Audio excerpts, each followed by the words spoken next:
அது பிக் பாஸ்ல என்ன நடக்குதுன்னு உங்களுக்கே நல்லா தெரியும். இப்போ ஒரு பெரிய இஷ்யூ வந்துட்டுருக்கு. அத ஒரு யூடியூபர் தான் சொல்லியிருப்பாரு. பயங்கரமா அவர் வீராவேசமா பொலம்பி தள்ளியிருப்பாரு. அவர் என்ன சொல்லியிருக்காரு அப்படின்னு பார்த்தீங்கன்னா, திவ்யா கணேஷ் இருக்காங்க இல்லையா? உங்களுக்கே நல்லா தெரியும். அதாகப்பட்டது முதல்ல இந்த குமரன் அப்படின்ற கதாபாத்திரத்துக்கு ஃபர்ஸ்ட்டு ஒய்ஃபா நடிச்சது அவங்க தான்.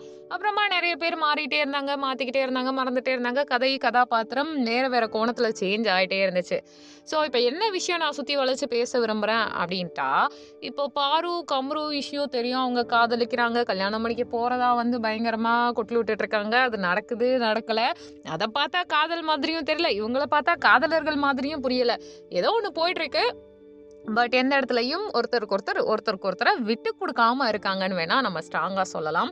பார்வ பார்த்தீங்கன்னா, பீடன்னு சொல்லிட்டு அந்த யூடியூபர் பயங்கரமா திட்டிட்டே இருந்தாரு. அது மட்டும் இல்லாம எல்லாரும் என்ன சொல்லிட்டு இருக்காங்கன்னா, திவ்யா வந்துட்டு ஃபேக் ப்ரோமோ பண்றாங்க. திவ்யா வந்து ஃபேக்குன்னு சொல்லிட்டு பாரு, அதுக்கப்புறமா கமருதீன், இன்னும் நெறைய பிஆர்ஸ் இருப்பாங்க இல்லையா? ஒவ்வொரு செலிபிரிட்டீஸ்க்கும். அவங்கலாம் போயிட்டு திவ்யா அவர்களுடைய ஆர்மிய அடிச்சிட்டு இருக்காங்க. திவ்யா இமோஷனலா எடுத்துக்கிறது அந்த பெர்சனுக்கு அந்த யூடியூபருக்கு பிடிச்சிரும் போல. அதே மாதிரி அவங்க கோவப்படுறது, கத்துறத பத்தி அவர் பேசினா, இந்த பொண்ணு நல்ல பொண்ணு.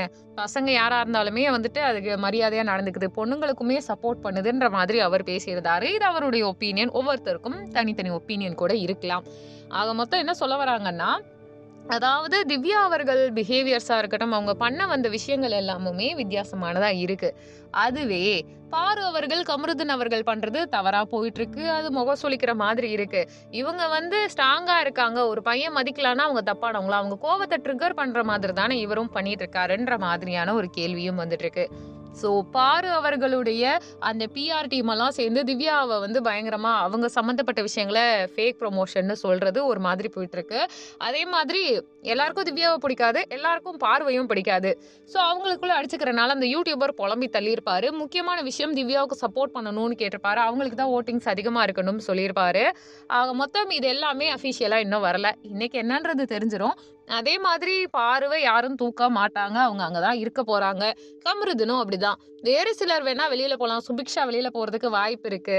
அப்படி இல்லன்னா அமித் போறதுக்கு வாய்ப்பு இருக்குன்ற மாதிரி தான் சொல்லிட்டு இருக்காங்க. பாரு டீம் என்ன பண்ண போறாங்கன்னு தெரியல. ஏன்னா வந்து அவங்க டீம் தான் ஒழுங்கா அவங்க பெர்ஃபார்ம் இல்லன்னா, அந்த ரெட் கலர் ட்ரெஸ் எல்லாம் அனுப்புறதெல்லாம் பண்ணிட்டு இருக்காங்கன்ற மாதிரியும் போயிட்டு இருக்கு. ஸோ உங்க கருத்து என்னன்றத கமெண்ட் பண்ணுங்க. நம்ம சேனல லைக் பண்ணுங்க, ஷேர் பண்ணுங்க, சப்ஸ்கிரைப் பண்ணுங்க.